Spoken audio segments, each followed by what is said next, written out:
जय गुरुदेव बच्चों, मैं डायग्राम समझाना चाह रही थी को कंजम्पशन फंक्शन का, जिसको कि हम बाद में चैप्टर खत्म होने के बाद हम डायग्राम को आपको अलग से दिखाएंगे। हाँ, क्योंकि डायग्राम को यहाँ पे उसके साथ समझाया नहीं जा पा रहा है। तो अब हम पढ़ेंगे।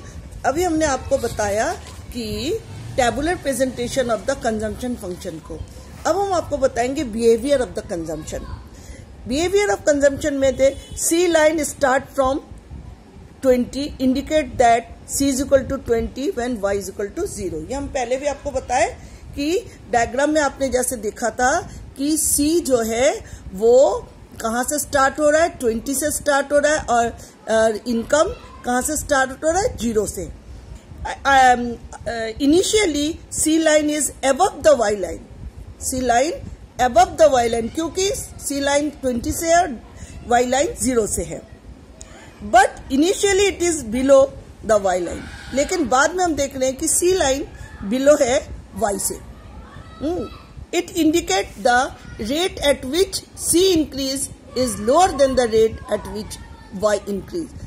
Y जिस रेट से इंक्रीज कर रहा है, C उस रेट में इंक्रीज नहीं कर रहा है। C line cross Y line at point B।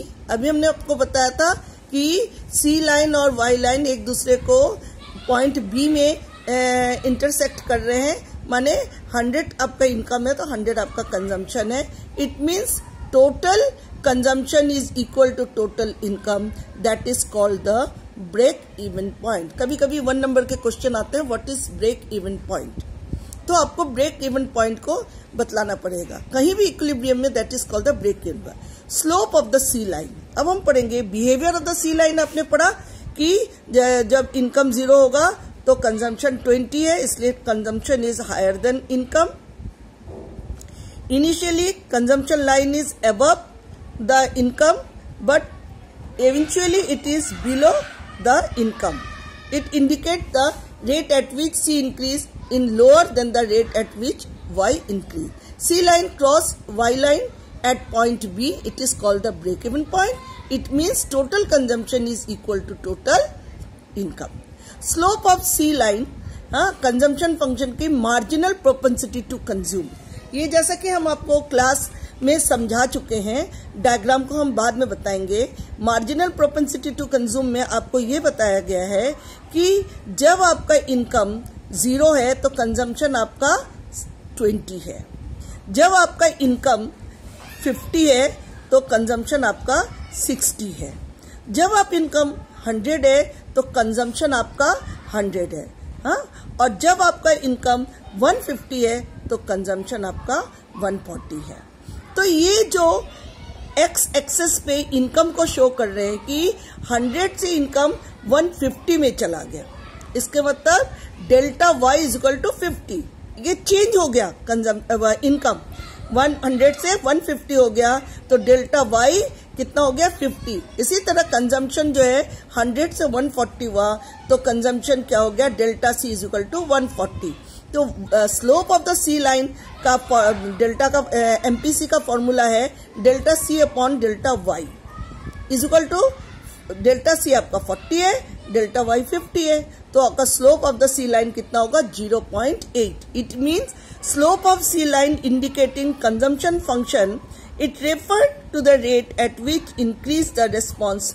किस माने रेशियो में इनकम बढ़ने पर कंजम्पशन बढ़ रहा है। It indicate the proportion of additional income that goes to consumption. 100 to 150 it is the additional income, और आपका consumption 100 to 140 that is the additional consumption.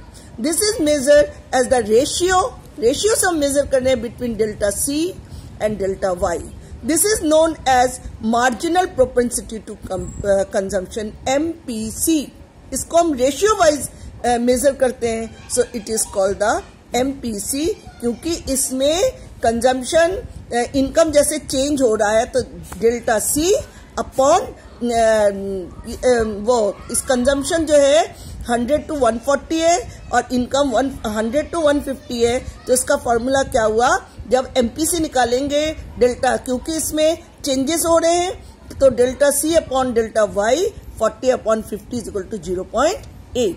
The estimation of the MPC as the slope of C line, the figures show that when Y increase from 100 to 150, C increase from 100 to 140. So that delta C is equal to 40, delta Y is equal to 50. MPC delta C upon delta Y 40 upon 50 is equal to 0.8. MPC आपको समझ में आ गया? इसको हम delta से denote करते हैं और इसमें हम रेशियो निकालते हैं. It showed that out of every additional rupees of income, 80% is spent as consumption expenditure. हर एक एक्स्ट्रा रुपीस के 80% हम कंजम्पशन में खर्च करते हैं. Now, question is, what is the difference between the APC and MPC? This is the both are the different concept in macroeconomics. Both APC and MPC indicate the ratio between the consumption and income. But these are different ratio. While APC is equal to C, APC माने APC को हम लोग क्या करते हैं, average propensity to consume को हम लोग टोटल में मेजर करते हैं. जैसे एमपीसी को हम डेल्टा से मेजर करते हैं, उसी तरह एपीसी को हम टोटल में मेजर करते हैं. तो while APC is equal to C upon Y, the ratio between total consumption and total income. But MPC is equal to delta C upon delta Y, the ratio between change in consumption, additional consumption and change in income, additional income. तो APC is equal to C plus Y, MPC is equal to delta C plus Y. When Y is equal to 150 and C is equal to 140, तो APC जब निकालेंगे तो हम APC निकालने के लिए क्या करेंगे, formula C upon Y. It means 140 upon 150. तो इसका हमारा कितना आएगा मेजर करने पर 0.933. But when delta Y is equal to 50 and delta C is equal to 40, MPC 40 upon 50 is equal to 0.8. तो दोनों में अंतर ये बता रहे हैं कि APC को हम टोटल में करते हैं मेजर और MPC को हम डेल्टा में मेजर करते हैं, एडिशनल यूनिट को हम करते हैं. सो APC shows consumption per unit of total income, where MPC shows consumption per unit of additional income. So slope of C function is indicated by MPC. हम MPC से C का slope बताते हैं, not by APC. अच्छा, now slope of a straight line C function is constant so that MPC is constant. क्योंकि slope of the straight line C function का constant है, इसलिए MPC भी कांस्टेंट होगा. इसको डायग्राम को हम अलग से आपको बताएंगे. We know that the straight line has the constant slope, so straight line C function indicate constant slope of C function. Constant है, implying that MPC must be constant to all level of income.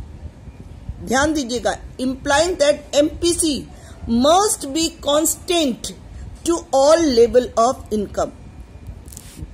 Income जिस भी level पे income बढ़ रहा है उस level पे ही MPC ratio के साथ आगे बढ़ रहा है. Such C function is called linear consumption function. इसलिए C फंक्शन को, क्योंकि स्ट्रेट लाइन है, such function is called linear consumption function. It indicate every time there is a rise in a Y, a constant proportion of it converted into C. Consumption function is